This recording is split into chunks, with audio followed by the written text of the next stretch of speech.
Les états de choc.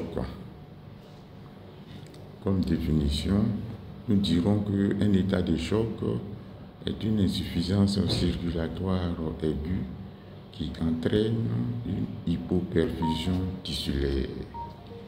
Cela signifie que les organes et les tissus ne reçoivent plus assez d'oxygène et de nutriments pour fonctionner correctement, ce qui peut mener à une défaillance multiviscérale, voire la mort.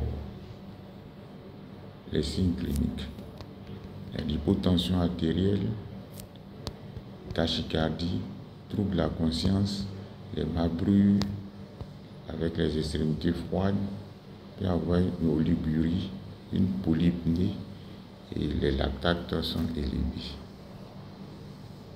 La classification des états de choc. Nous avons 4 grands groupes: le choc hypovolémique, le choc cardiogénique, le choc distributif ou vasoplégique, et puis on a le choc obstructif. Les examens complémentaires: on peut demander les gaz du sang, l'ionogramme sanguin, l'ECG, l'échographie cardiaque,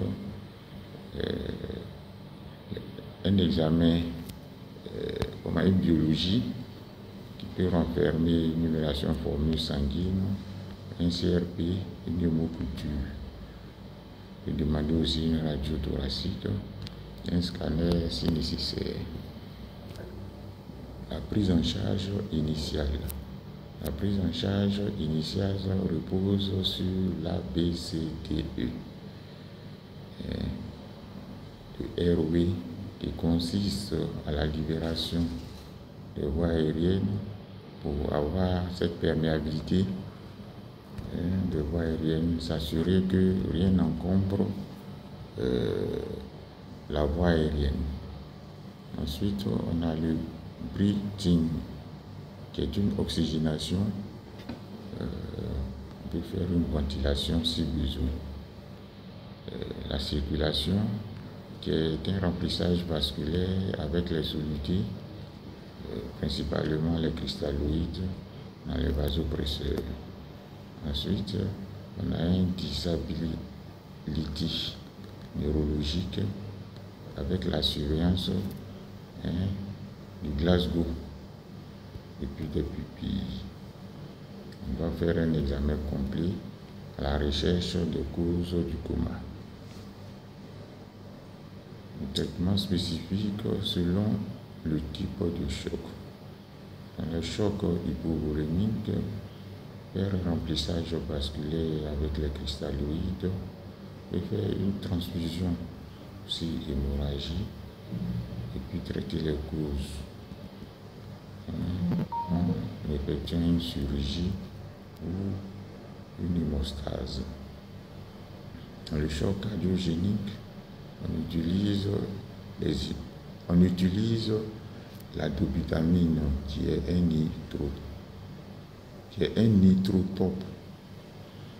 Ensuite, on peut utiliser les diurétiques aussi sur charge et faire une assistance circulatoire possible.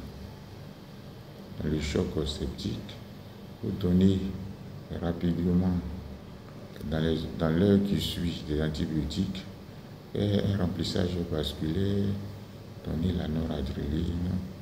la noradrénaline, si l'hypotension persiste. Dans le choc anaphylactique,